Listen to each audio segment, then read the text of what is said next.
Second page था ना। Thermodynamic process किसे कह रहे हैं बताओ तो? द पाथ, बोलो, the path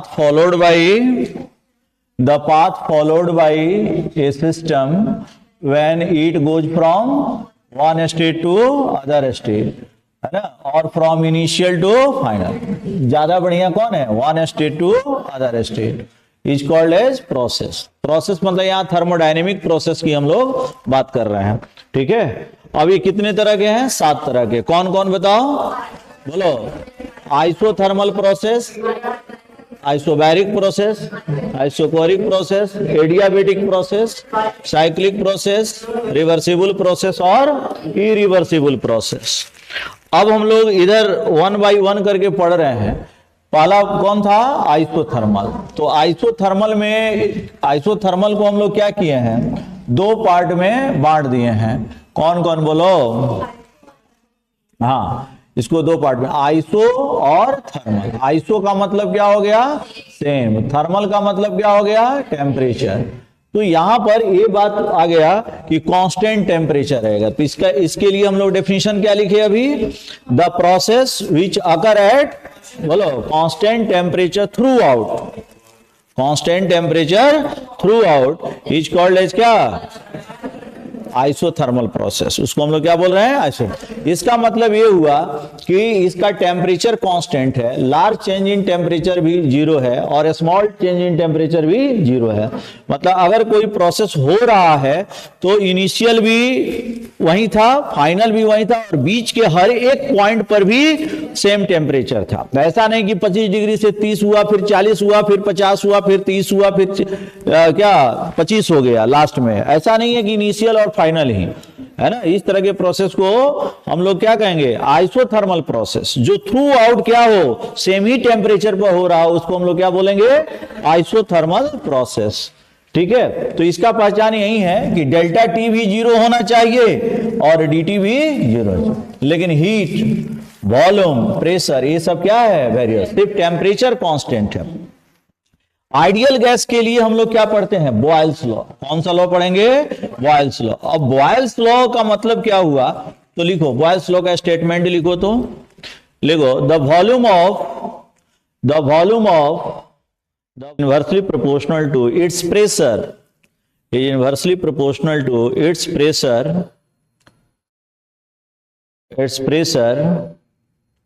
when temperature is constant, तो बॉयल्स लॉ हम लोग देख रहे हैं। बॉयल्स लॉ में क्या देखना है?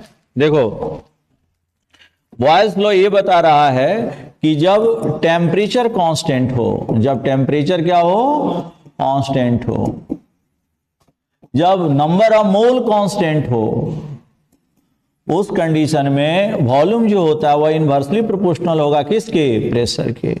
Volume is inversely proportional to pressure. और प्रोपोर्शनलिटी हटाओगे तो इक्वल और क्या दोगे? बोलो, इक्वल और क्या दोगे? कांस्टेंट दोगे। और कांस्टेंट यहां पर क्या लेंगे हम लोग? K1, 1/P, ठीक है।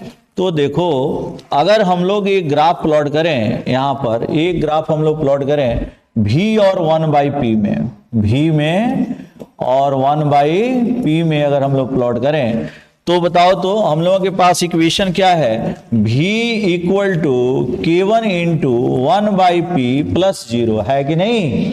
अरे बोलो, है कि नहीं? तो ऐसा होने पर ये क्या हो जाएगा? बोलो, इसको ये y पर है, 1/P को हम लोग किस पर लिए हैं? x पर लिए हैं, और ये क्या हो जाएगा? कोफिशिएंट m होगा। इंटरसेप्ट बताओ क्या है? 0 है। तो ये किसका इक्वेशन है? स्ट्रेट लाइन का, है कि नहीं? तो यहां पर हम लोग ग्राफ कैसे प्लॉट करेंगे? ऐसे, देख रहे हो? Straight line passing through origin, straight line passing through origin. चलो इसको जल्दी से नोट करो तो, फटाफट नोट करते चलो।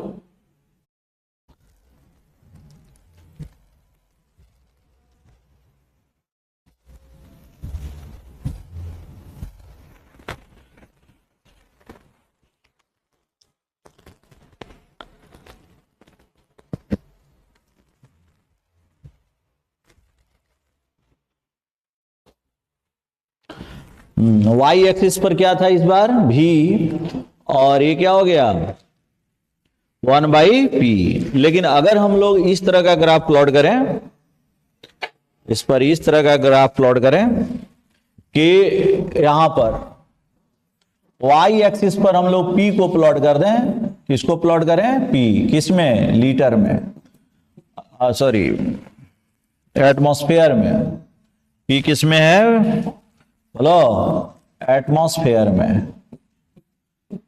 और x एक्सिस पर भी किसमें प्लॉट कर दें, लीटर में, ऐसा। तो बताओ कैसा ग्राफ होगा, क्या स्ट्रेट लाइन आएगा, नहीं आएगा। देखो कैसे, हम लोग जो एक लिखे थे कि v इक्वल टू k1/p, तो pv इक्वल टू क्या हो जाएगा बोलो, k1, pv इक्वल टू क्या होगा, k1 का मतलब क्या, कांस्टेंट। अच्छा ऐसा देखो, अब हम लोगों को अपने तरीका से इसको ग्राफ को कर लेना है। p इक्वल टू क्या लिख सकते हो, k1, और v नीचे चला जाएगा, मतलब तुम लिख सकते हो क्या, p equal to k1 into v का पावर -1। बोलो, y एक्सिस पर इसको रखे हो, x एक्सिस पर यहाँ भी वॉल्यूम को, और इसका पावर कितना आ गया, -1।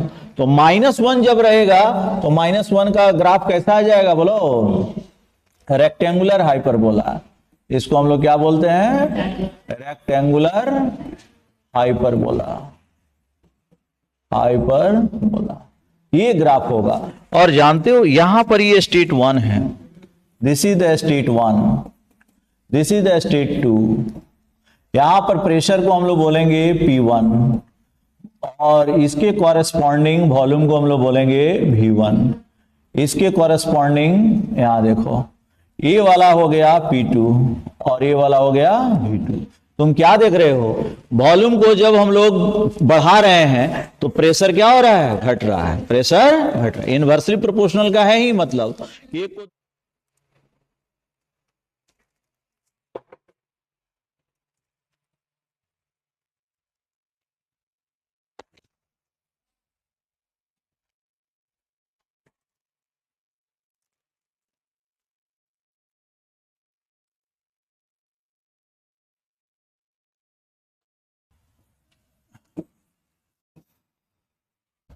इधर हम लोग PV को प्लॉट कर दिए और इधर P को प्लॉट कर दिए। बताओ क्या ग्राफ होगा, बोलो, बोलो।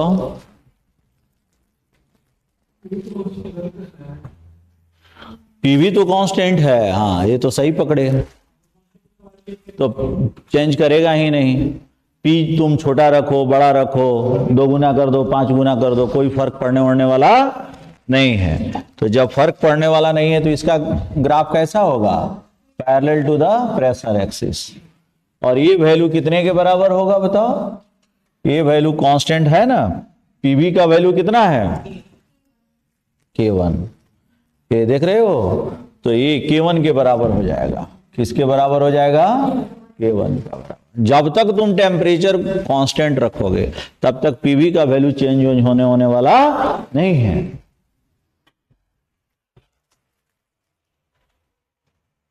अगर यही ग्राफ इस तरह से प्लॉट कर दिया गया तो बताओ, अगर PV दे दिया और x एक्सिस पर वॉल्यूम दे दिया, बताओ क्या होगा, बोलो क्या होगा, प्रेशर एक्सिस के अलावा। और अभी फिर से इसका वैल्यू क्या हो गया, K1 के बराबर। अच्छा ये क्यों हो रहा है, क्योंकि प्रेशर को जब आप 2 गुना कर रहे हैं वॉल्यूम आधा हो रहा है, तो 2P इंटू V/2 क्या हो जाएगा, फिर PV हो जाएगा। प्रेशर को आप 3 गुना कर दीजिए या वॉल्यूम को आप 3 गुना कर दीजिए, वॉल्यूम को 3 गुना करिए, मतलब इसका मतलब क्या हो गया, प्रेशर P/3 हो जाएगा। तो 3V इंटू P/3 मतलब PV, तो उसका वैल्यू चेंज होने वाला नहीं है। ठीक है, तो ये ध्यान में रखिएगा। ये क्या था, बॉयल्स लॉ, ये क्या था, बॉयल्स लॉ। बॉयल्स लॉ ही आइसोथर्मल प्रोसेस को फॉलो करता है। चलो अगला प्रोसेस लिखो, नेक्स्ट प्रोसेस। नेक्स्ट प्रोसेस क्या है, दूसरा प्रोसेस क्या है, आइसोबैरिक प्रोसेस। कौन सा प्रोसेस है, आइसोबैरिक प्रोसेस। तो हेडिंग बनाओ, isobaric process, constant pressure throughout is called as isobaric process, is called as isobaric process, है ना। और इसके रिगार्डिंग एक लॉ आता है जिसको हम लोग क्या पढ़ते हैं, चार्ल्स लॉ। कौन सा लॉ है, चार्ल्स लॉ। चार्ल्स लॉ क्या कहता है, बोलो। At constant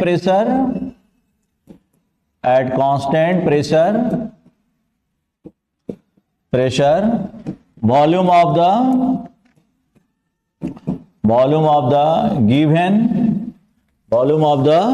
given amount of gas, volume of the given amount of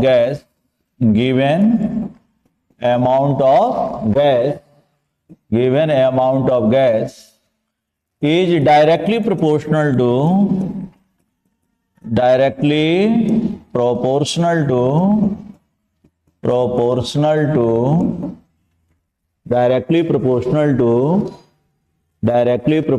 to temperature at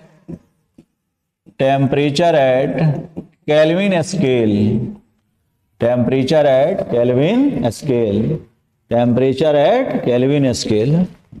इसका मतलब क्या है, that is when P is constant, P constant है, number of mole of gas constant है, तो वॉल्यूम डायरेक्टली प्रोपोर्शनल है किसके, temperature के। वॉल्यूम किसके डायरेक्टली प्रोपोर्शनल है, टेम्परेचर के।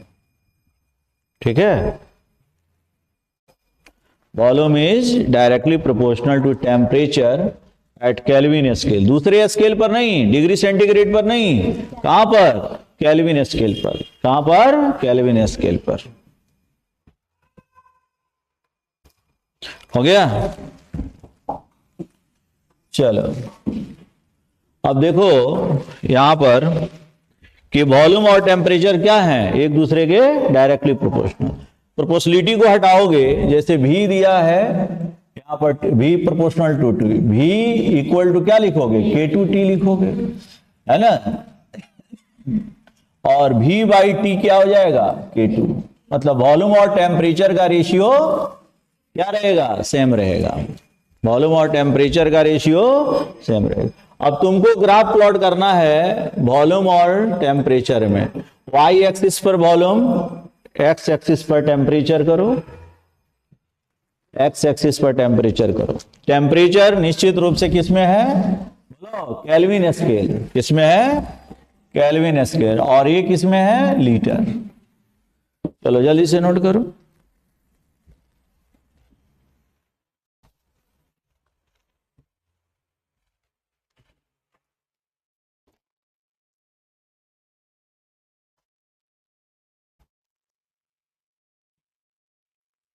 हो गया, कैसा ग्राफ आएगा।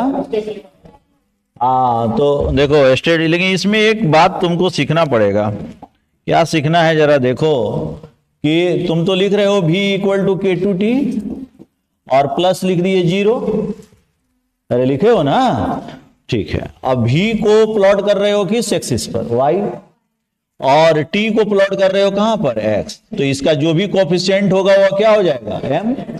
यहां तक दिक्कत नहीं है। और एक और बात, और ये क्या हो जाएगा, C। तो ये तो क्या है, स्ट्रेट लाइन का इक्वेशन आ गया, पासिंग थ्रू ओरिजिन। लेकिन जब जीरो, देखो ये 0 केल्विन पर है टेम्परेचर, यहां 0 केल्विन है। 0 केल्विन पर तो मॉलिक्यूलर स्पीड होता ही नहीं है, सारे गैस लिक्विड से सॉलिड में कन्वर्ट हो जाते हैं। तो गैस है ही नहीं, तो गैस का वॉल्यूम 0 रहेगा। अरे बात समझ रहे हो। लेकिन ग्राफ तो तुमको कैसा आ रहा है, स्ट्रेट लाइन। ग्राफ तुम्हारा कैसा है, स्ट्रेट लाइन। मैथमेटिक्स तुमको ये बता रहा है कि ग्राफ कैसा आएगा, स्ट्रेट लाइन आएगा। ग्राफ कैसा आया, स्ट्रेट लाइन आएगा। लेकिन जब तुम मेजर करने जाओगे 0 डिग्री सेंटीग्रेड, तो वॉल्यूम मिलेगा जी। 0 केल्विन का मतलब क्या है, -273.15 डिग्री सेंटीग्रेड। उतना कम टेम्परेचर पर क्या होगा, है सारा मॉल क्लम्पिंग हो जाता है जी, बोथ बीईसी वाला हो जाता है, बोथ आइंस्टीन कंडेंसेट स्टेट हो जाता है, सॉलिड में भी नहीं रहता है, क्लम्पिंग ऑफ एटम्स हो जाता है। क्लियर है? तो उस टेम्परेचर पर क्या करोगे बताओ? ग्राफ तो तुम प्लॉट नहीं कर सकते हो, मॉलिक्यूलर स्पीड जो है 0 है कि नहीं? गैस है ही नहीं, है ना?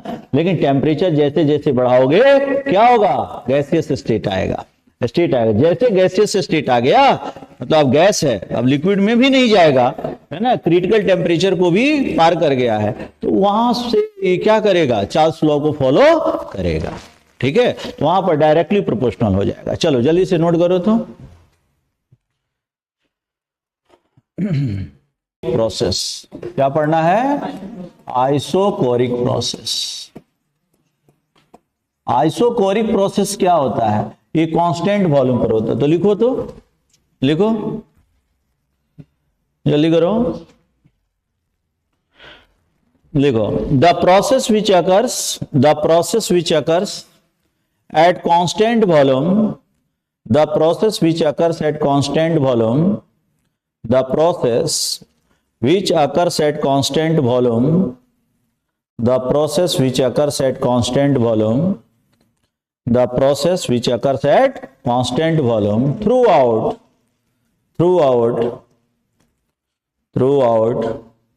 is called as isocoric process, is called as isochoric process. इसका मतलब क्या हुआ जी? बोलो।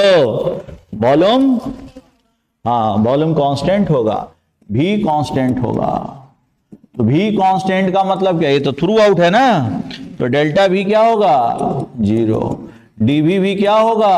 0। लेकिन वेरिएबल कौन होगा? प्रेशर वेरिएबल है, टेम्परेचर वेरिएबल है, हीट ये भी क्या होगा? अरे ये सब वेरिएबल होगा, हीट भी वेरिएबल हो, मतलब डायथर्मिक वाला होगा, है ना?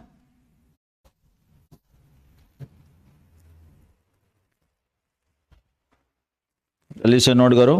और इसके रिगार्डिंग एक लॉ आता है जिसको हम लोग क्या बोलते हैं? ये लॉ पढ़े भी हो तुम लोग, हाँ, गिब्स लॉ। ये लॉ क्या कहता है, याद है? व्हेन, हाँ, वो तो एवोगाड्रो हो जाएगा। क्या हो जाएगा? एवोगाड्रो। ये क्या होगा? जब प्रेशर को कांस्टेंट, वॉल्यूम को कांस्टेंट रखा जाए और number of mole of gas को कांस्टेंट रखा जाए, उस समय प्रेशर जो होता है ना वो डायरेक्टली प्रोपोर्शनल है temperature at Kelvin scale, temperature at Kelvin scale. वैसा ही है। तो लिखो गै-लुसाक लॉ, गै-लुसाक लॉ, गै-लुसाक लॉ। लिखो at constant volume, at constant volume, at constant volume, pressure of the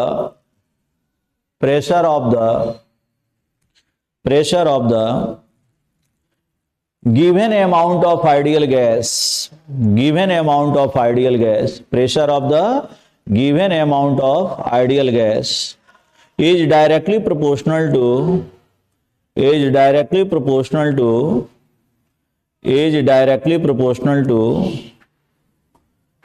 temperature at Kelvin scale, temperature at Kelvin scale, temperature at Kelvin scale, temperature at Kelvin scale।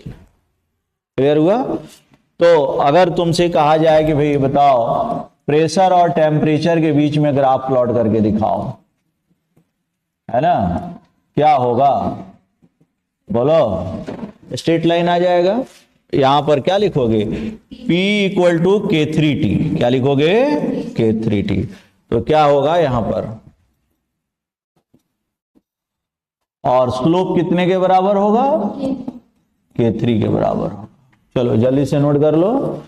मतलब तुम लिख सकते हो P1 by T1 equal to K3, P2 by T2 भी क्या होगा? K3। मतलब यहां से लिख सकते हो कि P1 by T1 equal to P2 by T2। चलो ठीक है, जल्दी से नोट करो।